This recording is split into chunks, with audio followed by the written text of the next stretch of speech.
Settle in, get comfortable, and keep watching until the end. What starts as something small becomes something you'll be thinking about long after the video stops. I used to think the world was consistent, stable, predictable. That every day I lived was firmly rooted in the single timeline I was born into. I don't think that anymore. Things began small. So small I brushed them off as everyday weirdness. A man staring too long, a woman whispering something I couldn't hear, a child pointing at me and asking his mother a question she refused to answer. But then the pattern grew. It was late September when I first noticed something was wrong. I had just left my apartment to grab groceries when I passed my neighbor's dog, a friendly golden retriever named Milo. He always wagged his tail when he saw me. That morning he didn't. He backed away, ears pinned, tail between his legs, growling low like he was facing something unnatural. His owner apologized, tugging the leash, but Milo wouldn't move. He kept staring at me. Not around me, not behind me, at me. And his eyes, they weren't scared. They were sad. That same day, at the grocery store, I reached for a can of soup. A woman nearby gasped loudly, dropped the items she was holding, and backed away like she'd just seen a corpse sit up. Her face turned completely white. Her lips trembled. You're early. You're not supposed to be here yet." Before I could ask what she meant, she rushed out of the aisle and vanished into the crowd. My rational brain tried to explain it away. Coincidence, mistaken identity, some stranger with a past that looked like me. But the encounters didn't stop. Day 3. A bus driver refused to open the doors after seeing my face. He stared with pure disbelief, then drove away. Day 4. A cashier asked me if I remembered the rules this time. Day 6. A teenager recorded me on her phone, whispering, "It's him. I found one that slipped out." Slipped out of what? I didn't know, but I wanted to. The answers came to me in dreams, or what I thought were dreams. I stood in a long hallway with white walls and bright fluorescent lights. My feet felt heavy, my arms stiff. Everything inside me felt like it was moving a second behind my thoughts. A woman in a lab coat guided me forward, clipboard in hand. Subject 14C is stabilizing. Memory absorption is incomplete. Do not let him linger near reflective surfaces. When I glanced at a polished metal panel on the wall, I saw my reflection. But it wasn't me. It was a version of me, with hollow eyes, sunken cheeks, and a strange mixture of pity and resentment in his expression. He mouthed something silently. "Wake up." The dream shattered. I woke up sweating. But the memory stayed. And for the first time in my life, I wondered, what if the things I dream weren't mine to begin with? The encounters intensified. People looked at me like they were watching a rerun of a nightmare they desperately wanted to forget. Some avoided me entirely. Others froze in place, whispering questions to no one. Why is he not archived? How many times will he slip out? Didn't they fix that layer? Layer? Archive? What did any of that even mean? I tried telling a friend about what was happening. She laughed at first, until she didn't. When I finished describing the grocery store incident, her smile faded. Her eyes glazed over. She stared past my shoulder like she was seeing something inching up behind me. "Don't joke about that," she whispered. I frowned. About what? Her face drained of color. "You weren't supposed to say that story. Not again." I didn't know what she meant, but she clearly did, and it terrified her. She excused herself to the bathroom and never came back. Her bag, her keys, her jacket, all left behind. She simply vanished. The next night, I met the man on the bench. He sat there calmly, feeding birds like he wasn't waiting for anyone, but I felt it instantly. He was waiting for me. "You're seeing the reactions now. They're noticing you," he said without looking at me. I forced a laugh. "Noticing me? Strangers are terrified of me." He nodded. "Of course they are. You were never meant to overlap." My skin crawled. Overlap what? He finally turned to me, his eyes deep, tired, and full of something worse than fear. Acceptance. He said, "The originals. The real ones. The ones we're patterned after." I stepped back. He kept talking. "You feel it, don't you? The gaps in your memory. The moments when your body moves before you decide to move it. The dreams that feel borrowed." I swallowed hard. He was describing everything I'd been hiding from myself. He exhaled slowly, like my silence confirmed something he already knew. "You're a copy. A replicated consciousness. You weren't born. You were printed."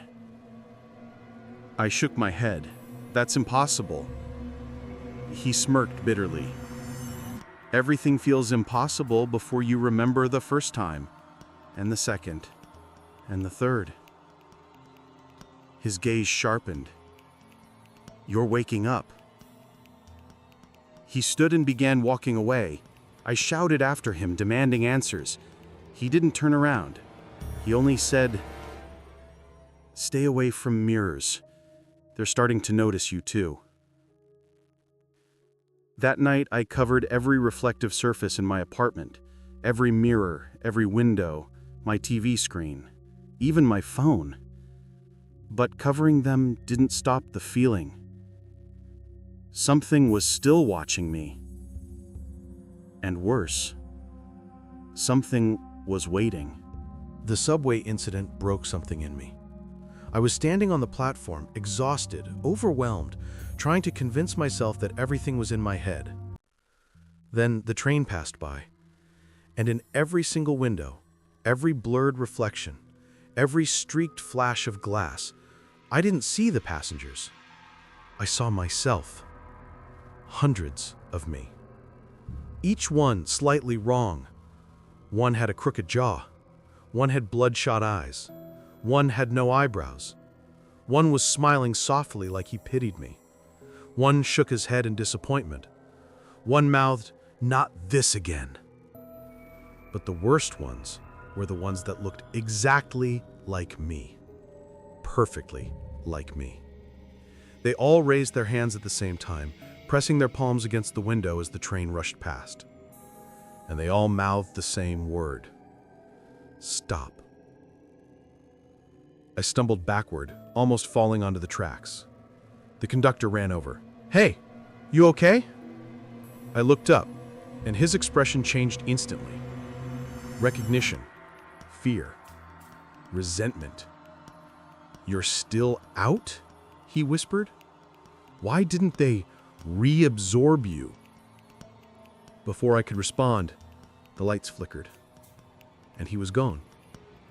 Not walked away, not vanished into a crowd. Gone. Like I blinked, and he was edited out of the world. Everyone else on the platform stared, some in shock, some in disgust, some in awe. all of them looking directly at me. I ran home, but my apartment wasn't safe. The air felt charged, like the room was waiting for something. Shadows bent in ways shadows shouldn't. Reflections bulged behind the blankets I'd taped over the windows. Then, from the corner of the room, something stepped out. It was me. Same face, same features, but older, tired, frayed around the edges like a photo left in the sun too long. He looked at me with crushing sadness. You weren't supposed to diverge this far. I tried to speak, but my throat locked. He continued. We all start the same way, quiet, obedient, dreaming only the dreams they gave us. But then you started thinking for yourself. He stepped closer. That's when things break. His eyes filled with something like regret. I tried so hard to prevent this version of you from waking up, but every timeline loops differently. I whispered, Who are you? He shook his head. I'm what you become when you stop running. My chest tightened. Why are there so many versions of me? He sighed. Copies degrade, memories overflow. Not every iteration can hold the same pain, the same regret, the same discarded experiences. He pointed to the covered mirror on my wall. They stored what the original refused to carry, and when one container filled, they made another. He looked at me with genuine sympathy. You're a container. My voice cracked. For what? He said. For everything he didn't want. And now you're leaking. Before I could ask more, the mirror covering fluttered as if something behind it exhaled. Dozens of hands pressed against the fabric, stretching it. Then a voice echoed from every surface, from behind the walls, from the floor, from the reflections pushing to enter the room. A voice identical to mine. Choose. The man from the bench appeared behind the other versions. You crossed too many layers. Now all of them see you. He gestured around. Each one of these is you, a failed iteration, a saved state, a memory shard, a timeline branch. Every version that woke up when you shouldn't have. I shook my head. I don't want this. I want my life back. He stepped closer, lowering his voice. You never had a life. You had an assignment. The air pulsed. Reflections folded open like doors. More versions stepped through, angry, crying, silent, screaming without sound. All staring at me. All waiting. He said, You can join the archive. Become part of the memory vault. And if I don't, I whispered. He looked genuinely pained. Then the original will come for you. The versions around me recoiled at those words, even the confident ones, even the smiling ones. The room shook. A low hum vibrated the walls. A shape emerged in the biggest reflection, slowly materializing into a silhouette. A silhouette that looked like me, but taller, stronger, sharper, colder. The original. The one none of us were supposed to see. Dozens of me dropped to their knees. Some cried, some begged, some pressed hands over their ears like hearing him would break them. I stood frozen. The original lifted his head, staring at me with emotionless familiarity. You don't belong outside. Return to your lair. My legs trembled, but something inside me resisted, a small spark of identity that wasn't a copy. For the first time, I felt like me. The original extended his hand. Choose. The versions echoed him. The world around me collapsed into a blur of overlapping realities. I was surrounded by infinite possibilities. Every path I could take, every iteration I had been, every memory I wasn't meant to carry. The original waited. The archive waited. The layers trembled. I took a breath and stepped forward. If you made it to the end, thank you for being brave enough to stay with this story. If you enjoyed it, please like the video, subscribe to the channel, and leave a comment. I'd love to hear what part creeped you out the most. Till the next story, stay curious and stay careful.